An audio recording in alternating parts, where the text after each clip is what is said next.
Kembali and Kumpul and Co-working Indonesia has been such an important introduction to new networks and new relationships. Many of the staff that work at Secamuse have come from relationships that we've developed from meeting people in the co-working space. Kumpul adalah pemimpin untuk community-based coworking. Jadi coworking space di mana basis komunitasnya itu sangat kuat berdasarkan kebutuhan dari apa yang dibutuhkan oleh anggota-anggota orang yang tergabung di dalamnya. Kalau di Kembali itu sendiri sudah banyak komunitas di dunia perstartupan, jadi sangat mendukung untuk terjadinya kolaborasi dengan organisasi-organisasi lain atau tim-tim lain yang sangat kreatif.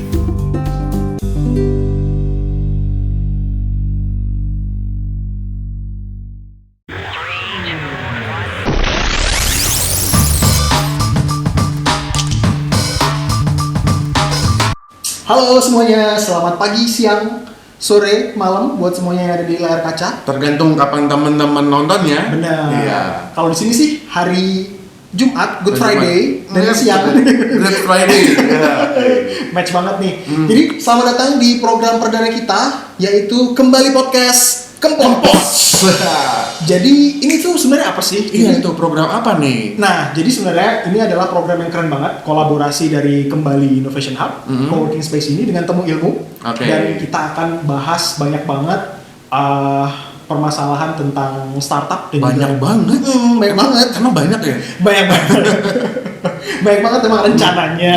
Rencananya emang banyak banget gitu. Kita akan bahas tentang startup, kita akan bahas bisnis, kita akan bahas wirausaha gitu ya. Oke. Dan kita tuh nggak akan sendirian doang, maksudnya nggak cuma berdua doang, maksudnya kita juga akan ditemenin sama tokoh-tokoh startup, sama wirausaha yang tenar dan terkenal gitu ya di seluruh dunia. Ya, minimal di keluarganya masing-masing dia dikenal ya. Tapi kita belum kenalan nggak sih? Kita udah kenalan nggak sih? Iya, belum kenalan. Oh ya udah, Iya. kenalan dulu ya kita. Kenalan. Saya Idan. Saya Donald. Oh, Iya, teman-teman. Jadi di episode perdana dari Kempot ini kita akan bahas tentang startup nih Mas. Judulnya Startup. Gampang start, susah up. Gampang start, susah up. Ada yang ngalamin nggak teman-teman? Pasti banyak nih kayaknya deh. Gua banget. Makanya kita akan bahas nih tentang startup karena kan emang populer banget nih di beberapa tahun belakang nih Mas ya. Kata-kata startup itu, dan kita lihat juga ada banyak banget contoh-contoh sukses gitu ya dari startup baik itu di dalam negeri, di Indonesia, di luar negeri juga ada gitu. Dan kalau misalnya kita buka handphone, itu isinya kebanyakan startup tuh Mas. Mungkin malah handphone kita sendiri dari perusahaan yang dulu startup ya. Oh benar. Iya. Siapa kan ada yang ya iPhone, ada yang Android, kayaknya juga jadi startup mereka ya. Awalnya ya. Dari garasi. Nah, tapi kemudian kita pengen bahas lebih lanjut nih mengenai gimana sih sebenarnya perjuangannya teman-teman startup ini. Kenapa sih kayaknya banyak banget orang-orang yang udah terjun di dunia startup, tapi kok agak susah ya buat naik ya? Gitu. Ini kan segmennya namakan TK nih. TK. Teori kami. Nah, kalau menurut Mas Idan, saya yang nanya boleh kan? Oh, nggak apa-apa. Kan saya kan juga co-host di sini gitu ya. Nah, teorinya apa sih? Kenapa sih mereka susah up-nya? Aduh, pertanyaannya susah amat. Kan sering sebagai moderator di acara startup. Mungkin itu karena yang namanya startup kan bisnisnya itu kan bukan konvensional ya Mas ya. Jadi mereka emang harus benar-benar start juga untuk nyari market, untuk kemudian produknya juga, dan nggak ada contekannya gitu loh Mas. Susah nyontek. Karena pionir ya, belum Karena ada pionir. yang bikin. Mungkin ya itu teori ya. Teori ya. Kalau saya mungkin saya boleh kasih teori karena mungkin mereka belum pernah punya pengalaman juga sebagai pebisnis mungkin gitu ya. Nggak tahu juga kan itu teori. Iya, benar-benar. Apakah teori kita benar? Iya, benar nggak sih? Benar nggak sih? Kayaknya Benar kita juga. perlu nanya deh sama orang yang udah terjun dan basah di dunia startup, basah. Saya no comment lah kalau bahasa itu ya. Iya, kayaknya supaya teori kita nggak jadi gosip. Benar, kita mau menghadirkan, memang tadi yang bilang itu sudah terjerumus ya ke dalam dunia startup. dan kita mau hadirkan mereka dengan sebuah teknologi juga.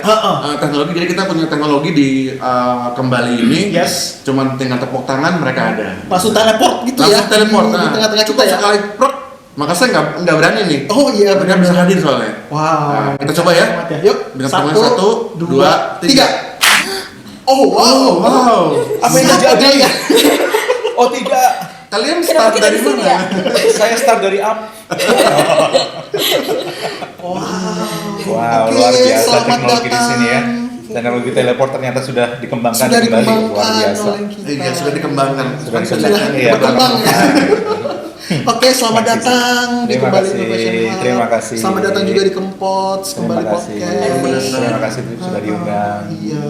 Ini di planet mana ya? Saya merasa dejavu. Kayak pernah ya. Jadi kita udah kedatangan tamu nih ya, narasumber nih ya. Ada Mas Budi Darmawan. Hai. Oh gitu aja. Mas Budi Darmawan, CEO dari MySpedia. Tepuk tangan dulu. Saya. dong. Oke. Kemudian ada Mbak Vina Aurelia, CEO dari Morpho. Vina. Siapakah mereka? Startup yang mereka kembangkan tuh apa sih? Atau ceritanya? Ceritanya gimana? Ceritanya bagaimana? Pengalamannya gimana? Iya, gue juga bingung ceritanya gimana Oh, ya. gitu. Kalau Saking gitu, panjangnya ya. Langsung aja ya masuk ke segmen. Kita langsung masuk ke segmen 3C. Apakah itu? Anda curhat, Anda cerita, kita Kami komen. komen. Oke.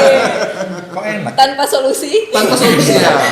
Karena terlalu ribet ya bikin solusi. Iya. Kita komentar aja. Namanya ya, namanya udah video podcast. Kita komenin aja.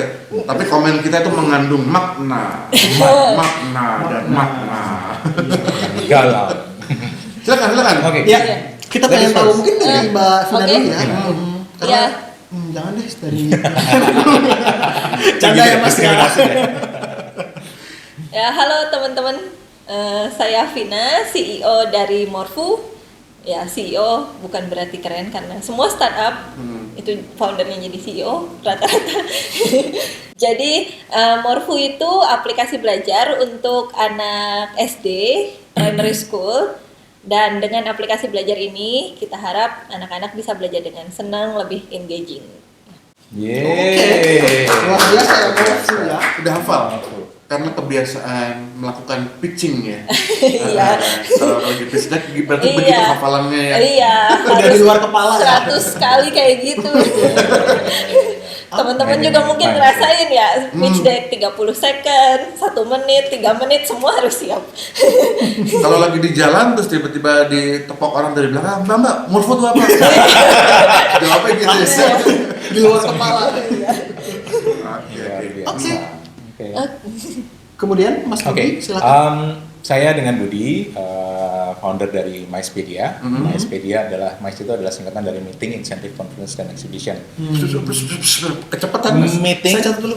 Iya, catat dulu yang baik ya, kemudian. Oke. Meeting, Incentive, Conference, dan Exhibition.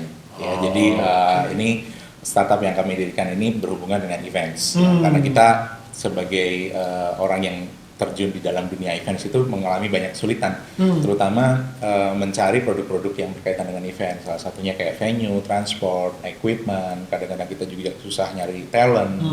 Kemudian kita juga susah nyari transport dan segala kebutuhannya gitu ya. Nah, secara tradisional kan biasanya kalau ada orang siapapun itu ya, apakah event organizer atau perusahaan yang mau ngadain event, dia pasti telepon sana sini, buka Google Maps, nyari tempat. Nah, dengan teknologi yang ada sekarang, saya berpikir kenapa sih kok proses itu nggak bisa di-simplify gitu ya, biar lebih cepat. Oh, saya mau nyari ini, venue ini, yang ukurannya sekian, yang budgetnya sekian, cocok buat saya, yang tempat parkirnya luas, yang fasilitasnya ada ini. Itu kan PR. Kita harus nelfon satu-satu, nanya harga segala macam. Nah, kenapa itu nggak ada dalam satu platform aja gitu? Ini ada panjang kalau ini. Panjang, maaf ya. Nah, 30 second katanya. Iya, habis tadi nggak ada tulisannya harus Ada di sini tulisannya. Oh ada, oh iya. Ya itu secara singkatnya MySpedia. Oke, menarik ya. Nah, topik kita kan bicara mengenai tadi startnya gampang, up-nya susah. Up-nya susah. Apakah benar demikian? Tadi kita udah berteori kan ya. Kalau- gimana teorinya? Kalau teori dari saya, ini kita punya teori yang berbeda nih. Startup-startup ini agak agak mengalami kesulitan gitu ya untuk bisa up itu karena ini kan industri yang baru nih, bukan bisnis yang konvensional.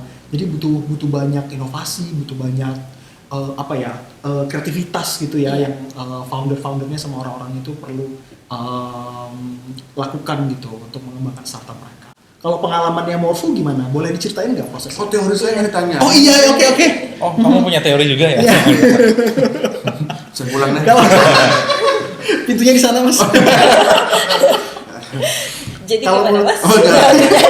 Loh, Anda kan bukan bos. Anda bertanya. Kalau teori saya biasanya teman-teman yang mulai startup ini biasanya itu belum punya pengalaman membangun sebuah bisnis. Jadi kadang-kadang up-nya sulit. Itu teorinya kita gitu. Nah, sekarang menurut teman-teman bener nggak sih teori kita? Karena kita udah taruhan nih. Oh Siapa gitu nih? ya. Iya, Oke. taruhan harga diri. Emang ada harga diri? Tinggal dikit lagi. Iya. Oke, jadi untuk teorinya dua-duanya benar. Tapi setiap startup ya soalnya saya ini nanti di belakang ini setelah podcast nggak tahu apa yang terjadi kalau saya ngomong salah ya. Oh, baik. Terancam ya nyawanya ya. Kembali innovation hub. Jadi namanya teori, namanya pendapat bebas berinovasi. Bukankah begitu teman-teman kembali? Oke, jadi kalau di Morpho sendiri praktek langsung itu memang susah, gampang start, susah up itu benar banget. Dan kalau Morpho sebelumnya kita sudah pengalaman bikin aplikasi belajar untuk klien-klien internasional juga. Dari situ kita keidean gimana Keidean. Bahasa baru. Keidean. Keidean. Idean diri. Keidean untuk bikin aplikasi yang engaging untuk Indonesia. Nah, kita idealis kan, namanya juga startup, gampang start. Ya, ini aplikasi kayak gini laku nih di mana-mana. Sorry. Berarti sebelumnya yang tadi klien itu adalah klien-klien yang tidak di Indonesia. Iya. Oke. Iya, jadi kita kerja sama guru-guru, klien-klien dari ya mana-mana. Terus kita lihat aplikasinya works, anak-anaknya seneng, sekolahnya seneng, semuanya seneng. Kenapa kita nggak bikin ini buat Indonesia gitu? Idenya keren. Iya, idenya keren. Presentasinya juga keren kan? Jualan. Terus Iya. namanya juga masih idealis. Bikin startup, start aja. Oke, cari investor, dapat investor. Iya. Dari ide dapat investor, terus agree mau bikin kayak gini-gini, wah nanti udah kedepannya gimana gitu kan. Pas udah jadi app-nya, ini gimana ya jualnya? Oke. Karena kita nggak punya brand, kayak klien-klien kita belum bertahun-tahun main di sekolah, apa sih? Lembaga pendidikan gitu ya. Jadi memang waktu itu kita bikin, mereka yang udah bertahun-tahun, mereka yang distribusi dan apply ke sekolah kan. Nah, sekarang kita nggak tahu cara jualnya gimana. Bisa bikinnya, tapi untuk jualnya sulit berarti ya. Waktu itu, lalu kita cari-cari caranya gimana ini jualnya. Pertama jual app dulu, kita kasih free, nggak ada yang pakai. Tapi orang tua bilang, oh iya bagus banget, setiap presentasi bagus banget. Tapi begitu udah sampai rumah nggak dipakai karena anak SD ternyata kan. Kalau anak SD dikasih HP-nya dibiarin. Jadi dari situ kita coba lagi tanya ke orang tuanya, kita harus tanya ke market kan. Kenapa market tuh apa maunya gitu. Mungkin kalau di luar sana marketnya beda, culture-nya di sini orang tua maunya kayak gimana. Oke. Kalau saya boleh komenin, berarti ini hambatannya nih ya, supaya up-nya susah karena beda culture. Iya, beda culture. Jadi nggak semua bisa langsung di-apply, walaupun copy paste nggak bisa. Kita harus inovatif sebagai startup. Harus ada unique selling point. Berarti salah satu kesulitannya juga untuk adjust produknya itu untuk sesuai dengan apa yang market Iya, inginkan. target market. Ya. antara market kita nggak cocok, kita harus cari market lain, atau produknya kita repackage. Oke. Dan yang dilakukan Morfu adalah Dua-duanya. Karena dikejar-kejar harus punya traction, kita coba aja semuanya. Yang ngejar-ngejar siapa? Jadi gini, kan kita punya investor pertama, runway-nya 3 tahun. Kita kan udah 1,5 tahun nih, 1,5 tahun ke depan ya cepet lah ya. Jadi kita kan mau raise lagi, dan belum punya revenue pada waktu itu. Sekarang sih udah. Ya pada waktu itu. tapi kok sih kok deg-degan ya denger tadi ya, investor nanya traction, nanya revenue. Iya. Terus udah runway-nya udah setengah. Iya, udah setengah, belum bisa jualan. Nanti kalau boleh komenin lagi, terus kan tadi mesti melakukan adjustment. Iya. Itu apa nggak rasanya usaha yang dulu terus mesti ganti idealisme, menyikapi idealismenya tuh gimana gitu? Iya, jadi apa sih yang udah kita build, kita dengan passion dan semua siang malam kerja, ternyata nggak ada yang mau gitu. Kesel nggak? Kesel, mau dikasih gratis juga nggak mau ya. Ya, Rasanya akhirnya gimana sih rasanya tuh? rasanya buntu. Buntu. Pengen Sakitnya di sini curhat ya, tapi nggak ada podcast, Oh, nggak ada jadi nggak bisa podcast. curhat. Untung kita udah siapin tisu ya. Oh iya ada tisu. Ada. Oke. Jadi udah itu kita repackage lagi, akhirnya nemulah yang sesuai kemauan pasar Indonesia, dan juga pas kita coba target pasar lain juga laku gitu. Jadi akhirnya dua-duanya laku dengan kita repackage. Jadi kan tadi aplikasi belajar tadinya dikasih handphone, kita kasih sekarang gurunya online. Udah gitu mereka minta face to face dengan ya protokol kesehatan dan segala macam. Kita udah mulai jalan juga, itu lumayan bagus juga tractionnya. Lalu kita cobain app-nya juga di negara lain dan itu lebih jalan lagi. Jadi ya apa ya, waktu ditanya traction ya kita harus usaha pinter-pinternya nyari celah gimana gitu dengan produk yang udah jadi harus dijual, nggak mungkin develop dari awal kan, nggak mungkin pivot 1,5 tahun lagi gitu. Nanti iya kalau dapet, kalau enggak gimana? Nah, berarti ternyata faktor idealisme itu tidak selamanya idealisme itu perlu dipertahankan tetap benar gitu ya. Kita walaupun inovatif, pertamanya idealis, memang problem yang kita pecahkan problem yang benar, tapi target market belum tentu mikir itu cocok. Iya. Ini menarik ya, berarti titik baliknya itu ketika Morfu itu berhasil meng-capture apa sih sebenarnya yang market inginkan. Iya, pada akhirnya kan itu harus apa yang market inginkan pada akhirnya, bukan produknya sebagus apa. Iya. Yang market inginkan waktu lagi bikin startup di awal belum terpikirkan berarti, atau asumsi? Asumsi, dilihat dari pengalaman sebelumnya. Oke, ini pelajaran yang bagus. Iya, walaupun udah bertahun-tahun tetap aja salah. Tapi pelajaran. Iya. Inilah kenyataan dunia startup ya. Iya. Oke, saya potong sedikit ya.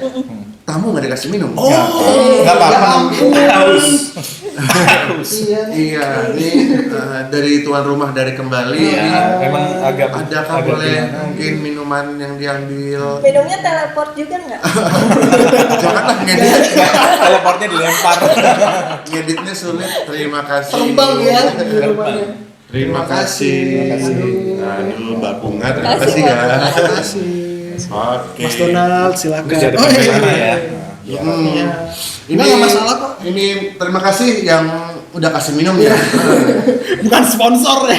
belum sponsor. Ini sebenarnya pancingan. Iya, pancingan. Jadi buat teman-teman yang pengen produk-produknya itu tampil juga di sini Di meja ini. gitu ya, entah itu makanan atau minuman gitu. Ini semuanya kita suka makan dan suka minum semua gitu. Jadi silakan hubungi kita.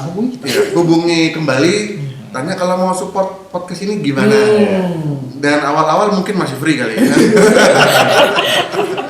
Kita mau aja ya. Untuk dari pihak kembali saya cuma co-host kok gitu. Dibuka silakan. Silakan. Ini jadi ya, tapi siapa tahu produk ini juga mau mensponsori apa-apa kan. Karena seperti saya bilang sebelumnya gitu kan, saya ulang lagi. memang startup tuh perlu kerja keras. Betul. Banyak keringat yang tercurah. Iya, Banyak ion yang hilang. Ion yang hilang harus diganti. Luar biasa. Sebelum rumah. Aduh. Iya enak ya bener ya. Oke. Ya. Oke, jadi kita udah denger dari Morfu tadi, menarik banget ya kisahnya Mbak Vina, perjuangannya dari awal sampai bisa titik balik sampai bisa up. Nah, kita tuh sekarang pengen tahu nih, kalau di industri yang lain itu pengalamannya gimana?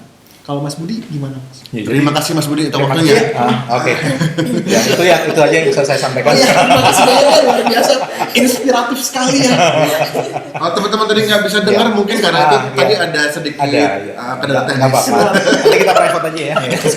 Silakan bisa. Ini Saya udah biasa nangis dia loh, orangnya sedikit. loh. Oke, silakan. Oke. Jadi kalau dari saya masih tergelitik tadi dengan teori-teori kalian berdua tadi ya. Kenapa? Karena Gelitik itu apa maksudnya? tergelitik itu agak geli gitu loh. Geliknya maksudnya geli gimana atau geli menjijikan? Antara dua itu lah ya kan. Agak geli-geli basah gitu Jawaban ya. Anda menentukan Anda diundang lagi. Ke sini loh. Udah deh pulang aja. Gimana Mas, tergelitik karena teori kami karena Iya, gimana? karena gini. Tadi kan kayaknya berkutat pada benar atau salah gitu ya. Teori saya benar atau salah gitu. Nah, Oke.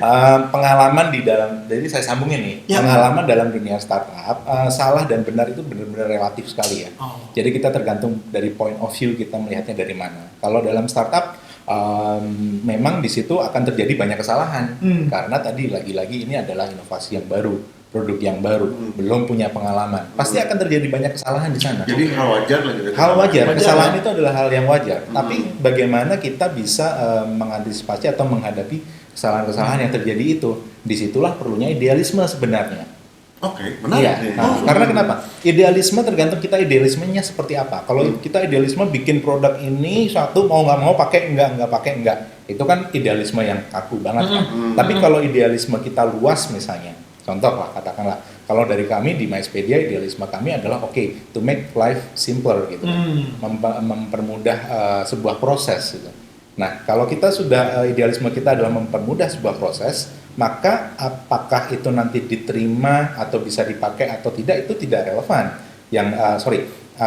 Apakah itu produk itu berhasil atau tidak, tapi ketika parameternya adalah ketika produk itu bisa mempermudah hidup orang tadi gitu. Gitu. Apakah produknya regardless produknya seperti apa? Seperti A, seperti bayangan kita atau seperti keinginan market, tapi selama itu produk itu mempermudah hidup seseorang, ya itu masuk sama kita. Selama masih sesuai dengan visi dan misi startup tersebut dari betul, awal ya. Betul. Oh, berarti idealisme di sini adalah idealisme tujuannya. Betul. Ya? Oke. Betul, Bukan tujuan produknya kesana. ya. Bukan produknya, Feature-nya. regardless. Ya. Produk dan teknologi itu ada sifatnya hanya membantu. I see. Ya kan? Nah, membantu siapa nih gitu? Produk dan teknologi sifatnya membantu. Sifatnya membantu. Mirip pembantu saya. Jadi Pembantu saya asisten memang Anda adalah luar biasa. Jadi susah soalnya kalau saya bicara dengan Mas Budi susah serius gitu. Iya. Kita bener-bener seriusnya tuh bener-bener santai gitu. Benar-benar santai. Nah. Iya. Berarti emang bener ya banyak jalan menuju Roma Oh, ya. sangat banyak. Kita nggak boleh terlalu terpaku sama satu jalan tertentu. Bener. Dan itu pun bisa jadi idealisme kita, bahwa idealisme kita adalah bahwa kita itu agile gitu. Apa itu? Kita agile. Bukan gitu kan ya. Saya minum dulu lah. Saya juga. Sepertinya kalian perlu minuman lebih keras. Mbak Bunga, amernya Mbak. Ya, jadi lebih kita harus siap gitu ya, siap dengan segala macam tantangan yang akan kita hadapi nanti. Kalau misalnya jalan yang kita tempuh ini misalnya tidak berhasil membantu kehidupan orang, ya nggak apa-apa, kita ganti yang lain. Ya, seberapa cepat kita bisa belajar, seberapa cepat kita bisa istilahnya move gitu ya dengan karena pivot itu pun tidak harus pivot yang besar ya, bisa jadi pivot yang kecil-kecil. This way doesn't work, let's try the other way gitu. Ya, jadi itulah mentalitas itu yang kemungkinan tadi sulit membuat startup itu start dan up gitu, lebih kepada di situ. Kalau kesulitan yang selama ini dihadapi sama MySpedia itu apa sih? Problemnya apa sih? Problemnya ya. Kalau di kami sendiri karena itu lagi karena pemikiran kami adalah teknologi itu hanya sifatnya membantu. Jadi kesulitan yang kami hadapi lebih banyak kepada managing the people sebenarnya. lebih pada orang. Timnya, iya. Kepada timnya. Belum lagi kita bicara ke market nanti ya. Tapi dalam hal kita berbicara dengan tim karena di situ biasanya yang jadi masalah adalah komunikasi. Apa yang saya maksudkan atau kita ingin capai itu tidak sama dengan apa yang dibayangkan atau dikerjakan oleh tim yang lain gitu. Jadi ceritanya berat banget ya. Iya. Ini dia sekaligus mencurahkan segala isi hati. kan curhat boleh kan? Iya, benar. Curhat loh. Jadi siapa sih hostnya? Iya. Jadi Saya tersentuh soalnya. Tersentuh ya. Karena gini, kalau saya sendiri kan backgroundnya memang di industri ya, di industri pariwisata khususnya. Backgroundnya putih kok. Backgroundnya. Gue pulang nih. Backgroundnya di hospitality. Backgroundnya di hospitality, di tourism. Nah, ketika kita ingin menyampaikan sebuah maksud atau sebuah ide nih tujuan kepada orang tim yang di teknologi, nah situ biasanya ada gap nih. Karena dari sisi teknologi dia tidak memahami industri dan saya dari industri maunya begini, sedangkan untuk memahami sisi teknologinya susah nih, begini nih, harus gini. Nah itu ada komunikasi gap yang agak sulit di sana. Nah, tapi di situ yang kita coba untuk satukan adalah visinya bahwa oke, tujuannya kita mau apa nih, bikin hidupnya orang lebih mudah. Nah di sana juga ditangkap demikian. Jadi kemungkinan caranya nanti di teknologi ini caranya akan sedikit berbeda dengan yang diharapkan, tapi it works kayak gitu. Saat goalnya sama gitu ya. Oke teman-teman, kita udah sampai ke segmen selanjutnya yaitu Idan. Yes. Kan namanya Idan. Iya, Idan itu adalah intisari dari Idan. Boleh dong kan saya hostnya. Boleh dong saya bikin. Iya, nggak ada yang komplain. Nggak berani kita protes. Jadi intisarinya nih, apa maksud dari intisarinya? Gini, kan tadi kan kita udah ngobrolin tentang startup nih, gampang start, susah up, dan kita udah berteori nih, berteori bareng nih Mas Donald. Dan ternyata dari pembicaraan kita dengan Mas Budi dan juga Mbak Vina, dari Morfu dan juga dari Myspedia, kita bisa ambil nih bahwa ternyata memang adaptasi di startup itu penting banget gitu. Dari Mbak Vina tadi, adaptasinya itu adalah dengan cara adjusting produk-produk dan juga feature dari Morfu sendiri untuk bisa lebih diterima gitu ya di masyarakat dengan market gitu. Dan kalau misalnya dari Mas Budi tadi itu menarik sih karena lebih ke menyamakan visi dan misi terhadap timnya sendiri, internal timnya, sehingga nanti jalan itu bisa lempeng gitu karena satu visi dan satu misi. Itu juga adaptasi loh, ya kan? Betul. Karena harus saling beradaptasi. Gitu. Jadi ini kita bisa ngelihat dua jenis adaptasi yang berbeda nih. Dua topik yang berbeda. Tapi tetap di satu benang merah yang sama. Jadi kita kasih tepuk tangan dong. Ya, terima kasih. Semoga teman-teman yang nonton yang mungkin sedang berjuang gitu ya dengan startupnya sendiri gitu. Terus merasa lagi down nih. Dengan ini kita bisa sedikit membantu lah ya, kita bisa sedikit meningkatkan semangatnya mereka sih. Atau di komen nanti boleh cerita tuh teman-teman punya faktor yang menahan nggak bisa up startupnya apa ya gitu kan ya. Akan kita komenin. Diem deh. Atau kita komenin gini, kita sambil mikir. Mungkin nanti kalau teman-teman kasih komen bisa menjadi topik-topik Kempots berikutnya. Next topik kita. Kita itu juga salah satu alasan kenapa kita bikin Kempots ini. Kempots ini, benar sekali. Kita pengen bukan menjawab sih ya, membantu bikin platform untuk kita bicarakan sama-sama. Kan sekarang ketemunya teman-teman startup biasanya kan kalau lagi acara kompetisi aja gitu kan, seminar, webinar dan lain sebagainya. Mudah-mudahan dengan kembali podcast ini teman-teman startup bisa ngumpul nih nanti secara online, mudah-mudahan kalau udah sehat kondisinya bisa offline ketemuan di kembali gitu. Dan dimulai dengan komen di bawah, terus dimulai dengan subscribe channel kembali ini, dan apalagi setelah bisnis like, share dan aktifkan loncengnya. Gitu aja kali ya masih Dani. Oke. Gimana? Siapa host? episode pertama begini nih kan Iya, gitu kan. perdana soalnya. Perdana yang kedua. Oke, gitu. Jadi thank you. Nah, sebelum Mas Didan closing mungkin nanti setelah ini ada sesi kedua sebenarnya ngobrol-ngobrolnya. Kalau boleh nih, boleh dong ya? Boleh. Nanti segmen keduanya teman-teman boleh langsung lompat ke apa yang namanya YouTube-nya Temu Ilmu. Karena di sana nanti kita akan ngobrol lagi sedikit sama teman-teman gitu ceritanya. Bila bentuk kolaborasi antara kembali dengan Temu Ilmu. Terima kasih lo kembali udah mau bertemu ilmu. Terima kasih loh. Kolaborasi sama Temu Kembali. Ilmu. juga. Kembali temu, ya kan? Iya. Meeting. Terus ini apa? Ini apa? Miss. Dari tadi saya cewek sendiri jadi Iya. Oh enggak kok ada banyak kok. agak nggak nyambung.